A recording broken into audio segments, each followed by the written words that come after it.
I am living someone else's life. It's a good life, filled with elegant restaurants, interesting people, and events like the Academy Awards and the Grammys. My husband of 24 years and I dine with celebrities. We see the latest movies before the rest of the world, and we're invited to all the book parties in Los Angeles.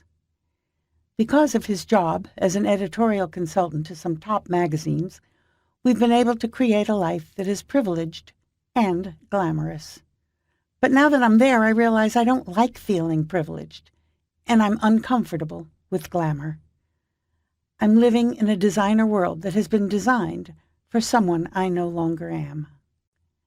I prefer Goodwill to Neiman Marcus, Hondas to Mercedes, and soup kitchens to charity banquets. My house is too big, my garden too trim, my friends too white and American. I first realized something was missing about 5 years ago, when a woman wearing a floor-length muumuu and sandals sat next to me on an airplane. She told me she was in the business of booking sailing tours for captains around the world, and was returning from the Mediterranean, the Adriatic, and the Gulf of Mexico. As she was telling me about her trip, tears began streaming down my cheek. "I'm sorry," I said, embarrassed. "I don't know where that came from." I wiped my eyes.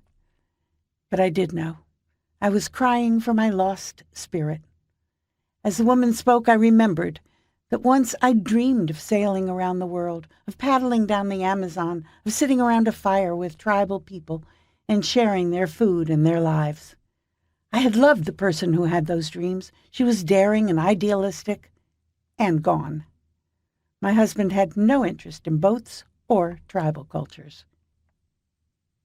"If I were to take a sailing trip," I said to the woman, "there are 3 things that I would want. A salty old captain who has tales to tell and philosophy to spout.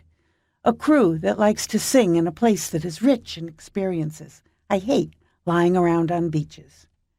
She didn't even have to think. Go sail on the Tigris in the Galapagos Islands. 3 months later, I boarded the Tigris without my husband, toured the spectacular volcanic islands, interacted with sea lions and blue-footed boobies, snorkeled the tropical waters, and touched the magic of otherness. I was never the same again.